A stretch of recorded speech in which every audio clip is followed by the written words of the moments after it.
Hi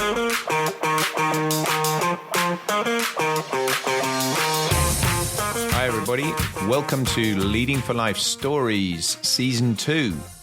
My name is Bob Judson and I'm your host for this podcast, and I'm absolutely delighted to have you here joining me. Thanks very much, and I really hope you enjoy what follows.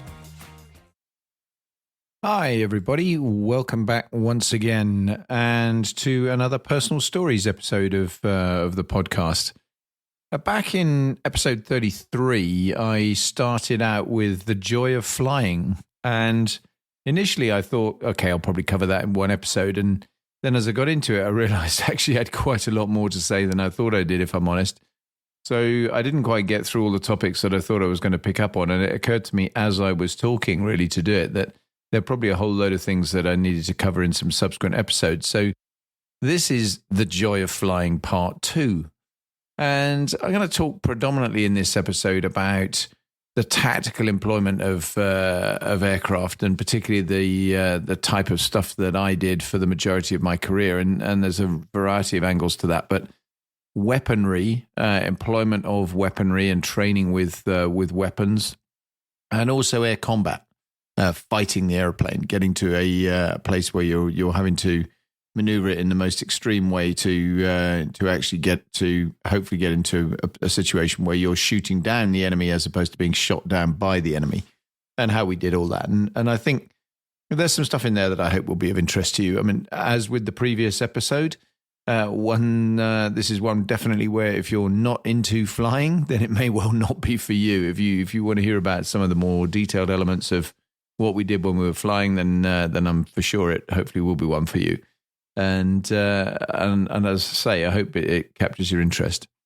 So let's get to it. So talking about weaponry in the round, obviously if you're in the air to ground role, then your predominant thing is bombing. And it's not just about bombing though. There are a variety of other things that we have, and I've already talked about in one of my other own episodes that we did a lot of reconnaissance flying as well, so taking pictures. Some reconnaissance aircraft, mostly these days, particularly with more modern aircraft, they're multi-role, so they'll still be carrying weapons as well as having photographic capability. But a lot of the time when I was doing it, we were literally flying just with a camera kit. But we also did a lot of training with weapons, and actually had in most of the squadrons I was on, we had attack roles, or right back to the beginning, obviously the nuclear role when I first started. And all of those obviously were weapons that you mounted on the outside of the airplane, and you trained very hard right from the beginning in terms of procedures to use all of those safely, effectively, maximizing the capability you had in terms of delivery within the weapons system in the aircraft. And that's what I'm going to kind of try and cover a little bit of now. So let's start with bombs. So we had a mixture of bombs and capability, which varied from dumb bombs, as they're often known, which effectively are unguided bombs. And typically we had 1,000-pound bombs, high explosive bombs, or we did have some 500-pound bombs as well. And ultimately we also had a 2,000-pound variant, much bigger bomb. These days, obviously, smaller bombs still are available. Most weapons these days are guided. In fact, almost all are guided. And often they're not just laser guided, they're GPS guided as well. Back in the early days, that wasn't the case. It was most definitely the majority of weapons were unguided. And the weapon aiming system in the aircraft was really not that great in terms of reliability and accuracy. It was a little bit wing and a prayer. Nowadays, much better in terms of capability, and you kind of know that when you drop something, and you guide it successfully, or have the right coordinates in and a good set of processes in place, that the bomb's going to hit what you aimed at. That wasn't necessarily always the case, even in the time I was in the Air Force. Never mind if you wind the clock back further back than that. So there was a good deal of good fortune, as well as a lot of skill required in terms of getting the weapons on target accurately. The dumb bomb side of life, really, we trained a lot with practice weapons, and I'll come back to that in a minute. But we also had concrete 1,000-pound bombs. So they were effectively in all senses exactly the same as an explosive one, except they didn't have any explosive in them. They just had the same aerodynamic capability, the same retardation system, or not if they were freefall bombs. And I'll come back to that in a second. And so they were identical. So you could train with those very effectively on ranges that you were able to drop them. And they gave you the same handling characteristics on the airplane if you had those on board as obviously if you had explosive weapons as well. So it was really, really useful to be able to go to effectively a very real fit and fly with a very real set of bombs on board. That the only thing that was different about them was they didn't actually go bang when you dropped them, because that made a huge difference in terms of being able to have really, really realistic training when you needed to do that. Although we didn't do that often. The majority of the time we actually dropped practice weapons. And when you go right back to the beginning of learning to do this stuff on the Hawk at the Tactical Weapons Unit when I did it, and nowadays at RAF Valley in the second section of the flying training they do there, then it is a practice weapons game, and you'll put either a 3 kilogram bomb, smoke and flash bomb, which is effectively simulating a retard bomb that you would drop from level flight at low level. A parachute comes out behind the bomb as it deploys, and that slows the bomb down, so it explodes behind the airplane, because exploding right underneath the airplane tends to be fairly bad news for the airplane itself. Because obviously you get a huge amount of damage from your own weapons if that happens. So very, very important that the weapons drop behind you. We also have what are known as freefall bombs. So those are ones that you can drop from either medium level or drop them in a dive, and those do not retard. They're going straight down to the target. And the other way we used to employ them a lot was tossing them. So we'd actually run in at low level, and then you'd pitch up into quite a steep climb, and you'd effectively throw the bombs forward onto the target, which was quite an accurate way of delivering them. And we used to use exactly that tactic as well with nuclear weapons if we'd ever had to employ them, because obviously you want to stay well away from the burst of the bomb, and that was a really good way to be able to do it. Laser guided bombs, that also worked extremely effectively if you're trying to deliver them from low levels. So you'd actually throw them and aim to get them then into the basket of laser energy that would be being generated onto the target by someone who was actually firing a laser at the target for the bomb to detect and then guided in onto the target. So there's a whole raft of different tactics and different styles of delivery for this. And the 3 kilogram practice bomb or the 14 kilogram freefall practice bomb were what we used as the kind of weapons of choice, if you like, for training. They were carried in a special carrier that basically would allow you to carry multiples. So typically would fly on a typical Jaguar sortie. If you went to the range for a dedicated range profile, you would have 4 3 kilogram bombs, and you'd have probably 2 14 kilogram bombs as well that you could actually go and do in either dive bombing or toss bombing as you chose, and guns as well. And I'll come back to the guns bit in a minute. So that allowed you a lot of ability on a single sortie to get through quite a lot of different types of profiles and have a great opportunity to work through your exact procedures. And probably important at this stage to say that all of the time, whenever we flew, whether it was with practice weapons or with real weapons, you treated them as real weapons. You walked out onto the flight line or into a hardened aircraft shelter to an armed aeroplane, whether that was armed with real weapons or practice weapons, it made not one iota of difference to what we did. We treated it the same as a fully armed aeroplane in the way we handled it. And when you did the switchery in the cockpit, it was exactly the same. You would essentially train with practice weapons as though they were real weapons very deliberately, because what you wanted to do was be entirely consistent. So there was next to no difference in terms of operating with practice weapons to when you actually went and did the job for real. The biggest single difference, though, was handling the airplane when it's got real weapons on it, because obviously much heavier. And when you start turning and maneuvering with an airplane with lots of bombs on board, then you really noticed it very, very quickly in terms of the performance of the aircraft, range, etc. It was also obviously different if you had real weapons on board. So that's why, that brings me back to why you had the concrete ones, to be able to turn around and practice at the high end of training with effectively real weapons, just without any explosive content. And we did actually train as well, occasionally with real weapons, with exploding ones. The challenge was there are very, very few ranges where you can actually do that. In the UK, Garvey Island at the very north of Scotland is one of the places that we could do that. And there are ranges on the continent as well. And some of our exercises and training we would do there, where you'd be able to drop real weapons too. But when they go bang, they obviously go bang and make a big blast wave, lots of fragmentation and so on. So quite a challenge to find places where you can actually drop those in any form of training scenario, which is why we didn't do it that often. And there's also a cost implication, obviously, with any of that stuff. It is clearly not cheap to drop real weapons, and that has got much more complicated as we've gone more and more to an entirely sort of smart weaponry inventory that you'll see on modern airplanes now. So Typhoon, for example, no practice weapons at all, no dumb weapons at all, just drop smart bombs. And that's a challenge because obviously it means in terms of the ability to drop real weapons is quite constrained, and pilots don't get to do it that often.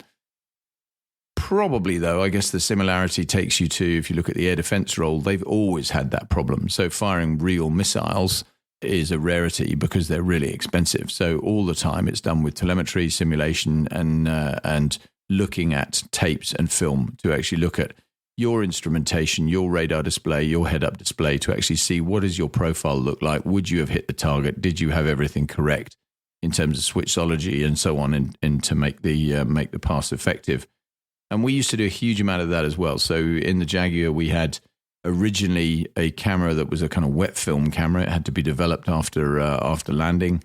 It had a very limited amount of film in it, so you switched it on just for your weapons passes if you were actually on the range, or just when you needed to for specific other attacks if you were doing air-to-air type work. And then you'd have that developed, and that would film your head-up display, and you'd be able to get a great debrief view of exactly what that all looked like. Much, much more sophisticated again these days. Now we're obviously into video, and not just videoing the head-up display. In most aeroplanes, you're videoing multiple displays.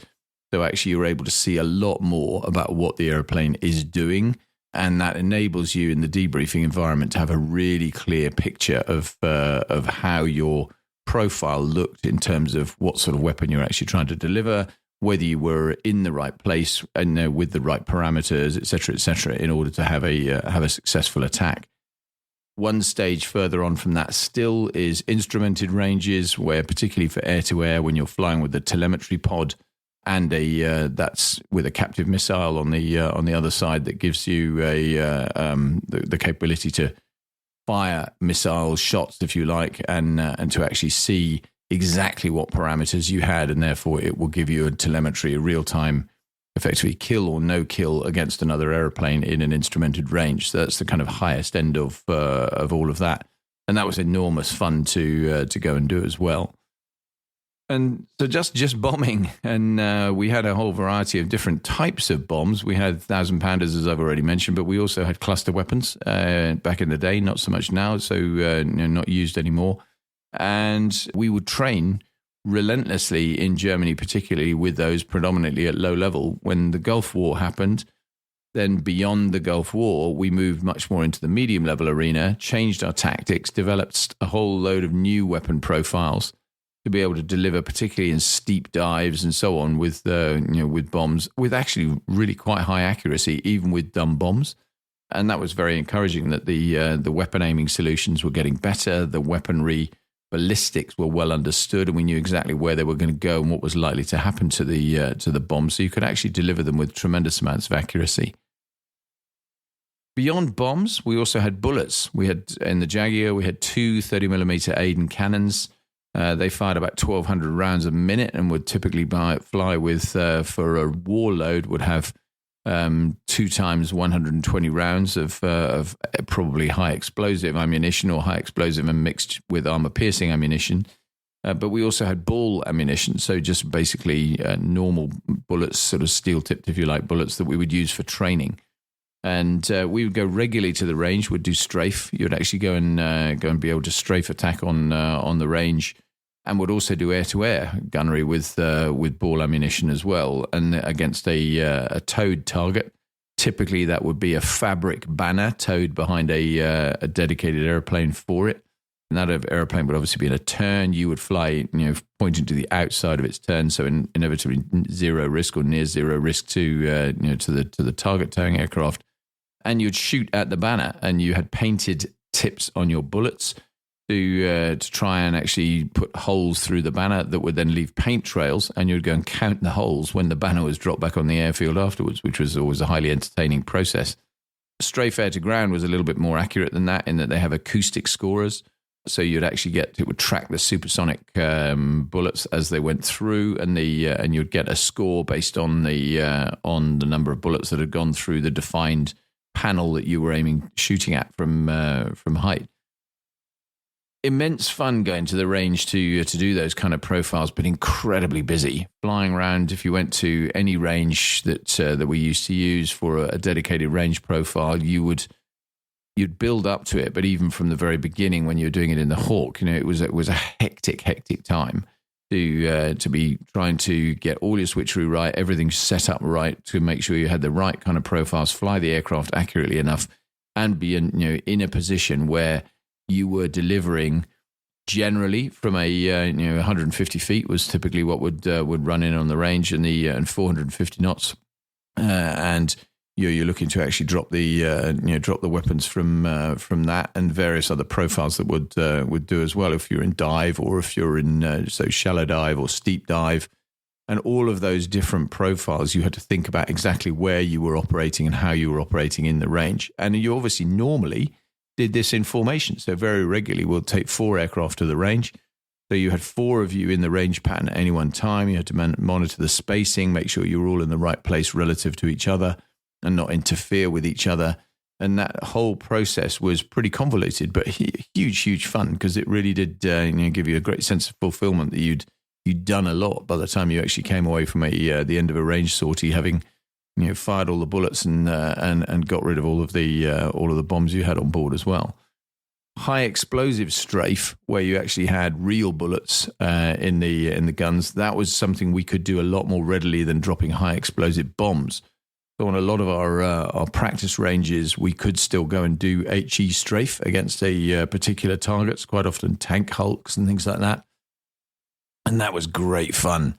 Because you get a different sensation. Often would do it with both guns at the same time instead of just firing one gun at a time, and you'd feel a different sensation through the airplane as you fire both guns. And obviously you see the impact on the ground before you actually, just as you're about to recover from the dive, you start to see the impact of your bullets as they explode on the ground, and then you pull out from the dive to stay away from the debris hemisphere and try and minimize any kind of ricochet risk and so on to the aircraft.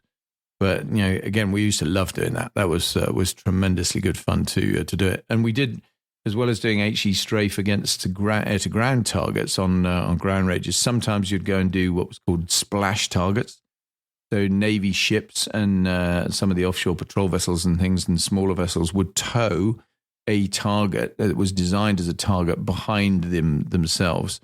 And we would essentially shoot the plume with HE strafe. So that would generate a big plume of water. We'll shoot to hit behind the splash target, so you didn't actually want to destroy the target.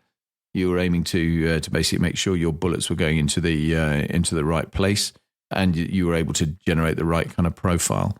And it, as a young pilot building up to do some of those things, the demand on you was pretty intense, to be honest, when you started with any of the new drills and disciplines that you needed.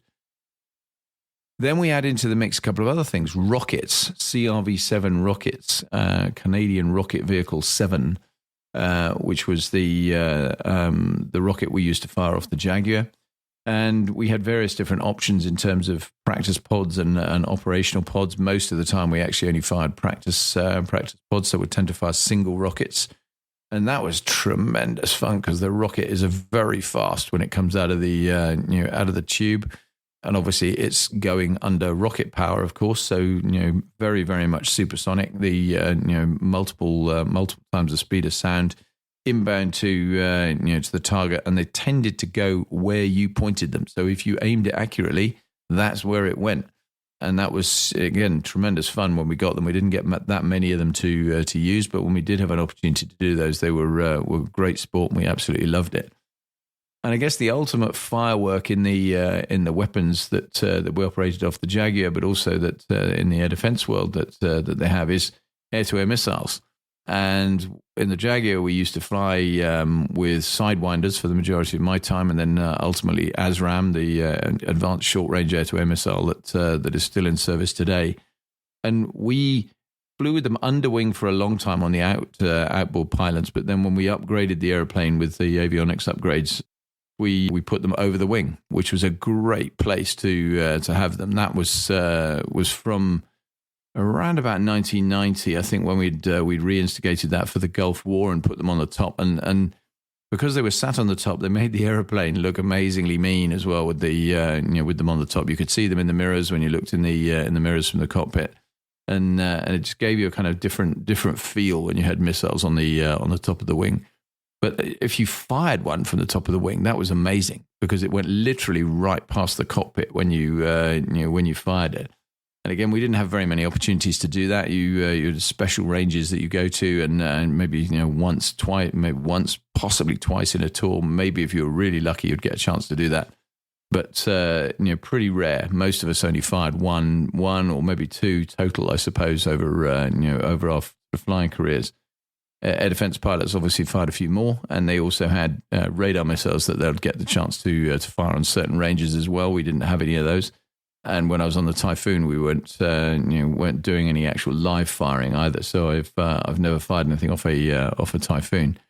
But it was just an immense feeling to be able to fire an air-to-air missile and have success with it. When it tracked the target and it did what it was supposed to do, and obviously would explode. That was absolutely fantastic to get a sense of putting the end-to-end training, if you like, together to make that actually work. I guess that air defense bit with the air-to-air missiles takes me neatly into air combat and employment of the aeroplane kind of in the most extreme environment for us. And for the Jaguar, that was essentially a last-ditch trying to train you to fight the aeroplane in extremis, effectively only defensively. We would never go into offensive combat by choice. Our tactic was essentially run away and avoid any significant threat because nearly every air defense airplane was significantly more capable than us.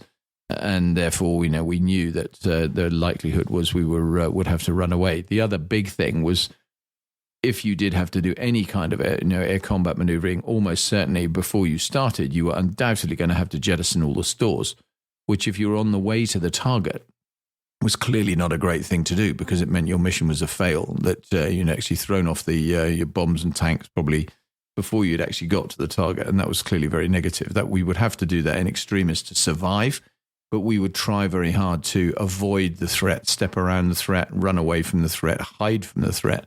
And the airplane was very good at hiding. It was small, it was well camouflaged, it was quite difficult to see at low level. And that was a great advantage for it in that environment.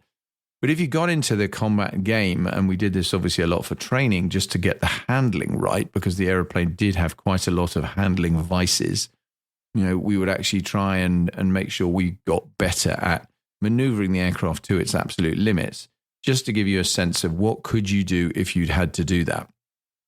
And again, this was something we trained for right from early days when you get into tactical employment of the airplane, where you start off doing effectively cine weave, as it used to be called, behind another airplane. You're following another airplane doing increasingly aggressive maneuvers, and your job is to stay behind him and continue filming him and effectively guns track him as best you can.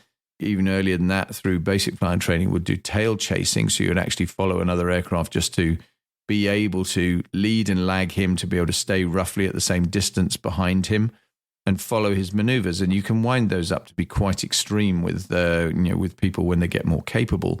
So it became quite hard to stay behind, and you'd have to work really hard to make sure that you watched what the other airplane was doing. You predicted whether he was then going to be closing on you dramatically or indeed running away from you, and you had to maneuver to try and make sure that you actually stayed in the same distance from him, obviously in behind him as well, and not get spat out of the tail chase, so you end up in front. And then the ultimate end of combat for us was where you went head to head. You'd actually do you'd run in wide battle formation, so two aircraft in line abreast, a couple of miles apart, and then you'd do outwards turn for combat go. You'd do a 30 degree, 45 degree turn outwards. And then when you'd achieve the right kind of split distance, which would be typically 3 or 4 miles, you'd then, and you just, you can still see him clearly, but you're getting towards the edge of visual range. You do inwards turn for combat go. And then you literally point straight at each other, and you're going for what's called a 180 by 0. So you're 180 out and you're 0 angle off, if you like, from him. And and you do aim to close, literally right past him with a 1,000-foot bubble around the airplane. We always flew with a 1,000-foot bubble in combat to try and make sure that, when particularly in the front aspect, that you minimize the risk of actually having a collision. Because clearly on combat, when you're particularly doing it out over the sea, you could be going quite fast by the time you actually came in. So you're closing at probably 1,000 knots in terms of closure speed from 500 knots each of you, and you're coming inbound. Maintaining that bubble and making sure that you didn't bust that was really, really important to have safe separation. And then the idea was that obviously you positioned your aeroplane as best you could to fight him, to actually get behind him, and you wanted to win. You always wanted to try and put yourself in a position where you were going to win the fight, or at least not lose. That was the other way of looking at this, was to try and make sure, particularly in dissimilar air combat training, and we did quite a bit of that as well. So you're flying a different type of aircraft against you, and would do that against all the air defense types, and we did sometimes against foreign air forces. So I flew against MiG-29 Fulcrums, for example, out in Decimomano in Sardinia. A lot of work against things like Tornado F3s, F-15, American F-15s, F-16s. These are hugely capable air defense aircraft. And so trying hard not to lose when you're in a Jaguar was the primary challenge. The likelihood of you actually winning the fight was really quite remote. It was keeping him at bay and minimizing the opportunity to get him in behind you. And you had to do some really extreme maneuvers. You typically would start very high speed closure as for that initial pass. And then you would end up in some form of vertical or horizontal turning fight. You would be turning, he would be turning, and you would be trying hard to basically eat away at the relative bearing against him. So you got closer and closer and in behind him.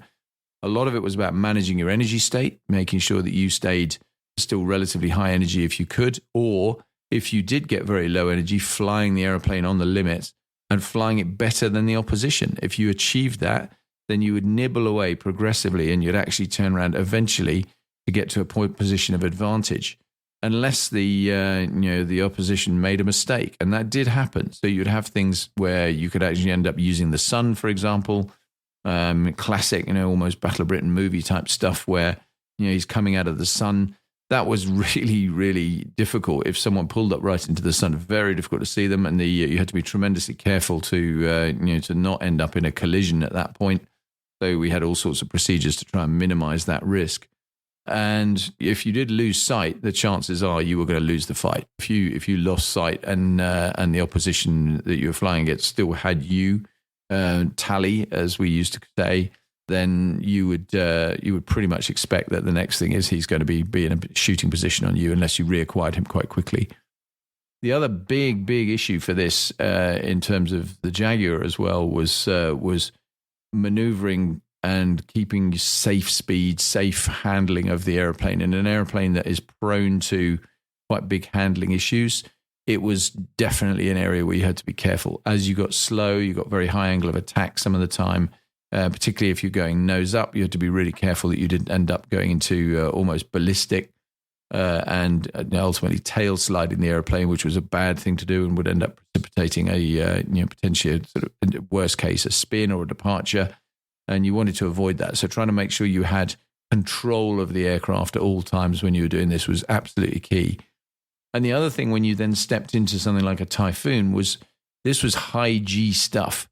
In an airplane that can pull a lot of G-force, then you are expecting in a combat scenario, you would find the airplane working incredibly hard. And you had to be very mindful of your G tolerance, and the kit that was amazing in terms of helping you to assist that, but also being careful about your neck and not moving your head too much when you were under a lot of G. You had to find a way to do that and support your neck, because it would be a real big challenge if you moved your neck too much when you're under a lot of G. And particularly if you were looking at the back, then you would find yourself in, that was pretty painful, to be honest. You're physically painful. You'd be pulling a lot of G, anything up to 9G these days, 8.1 when I was flying the Typhoon. And at anything below about 10,000 feet, the airplane will just sustain that. So it will continue turning. If you're turning at max rate, you're going to be turning at, still continuously pulling 8G or 9G for a sustained period of time. And that hurt.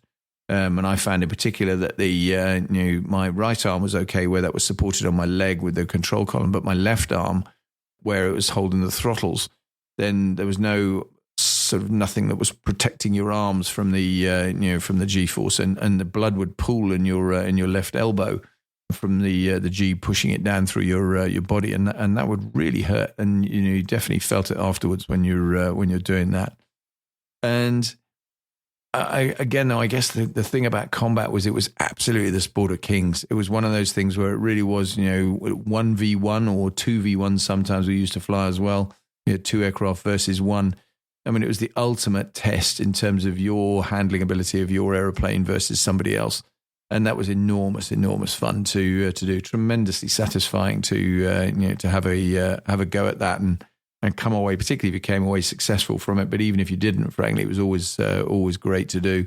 And those sorties, when you flew, as I mentioned earlier, with an instrumented capability, so with a telemetry pod on one side as well as your own captive missile, you would be able to see Top Gun style exactly what had gone on. You'd see, be able to replay the mission, look at exactly what had happened, who had done what, and there was no hiding in the debrief. You knew that your everything you did was actually going to get picked up in terms of the tactics you'd employed, whether they were successful or unsuccessful. And you learned a lot. You learned a huge amount about your own flying ability from that, as well as just gaining in confidence. And a large part of it was to get you more confident in terms of handling the airplane, and that was a real plus to be able to do it. Enough, I think, for this episode. More to talk about on flying, particularly historic flying. I know I still wanted to talk about that with the Battle of Britain Memorial flight, because that was such a special thing. But I hope you've enjoyed this. I hope I've given you some insights into particularly all that weaponry side and the combat side. If you do have questions, if you have anything that I've confused you with, or any of you former Air Force guys or current Air Force guys out there who are going to challenge me on any of it, then please do. I love the feedback. Really enjoy hearing from you whenever I do. But I hope that's been good, and I'll see you soon. Take care. Bye-bye.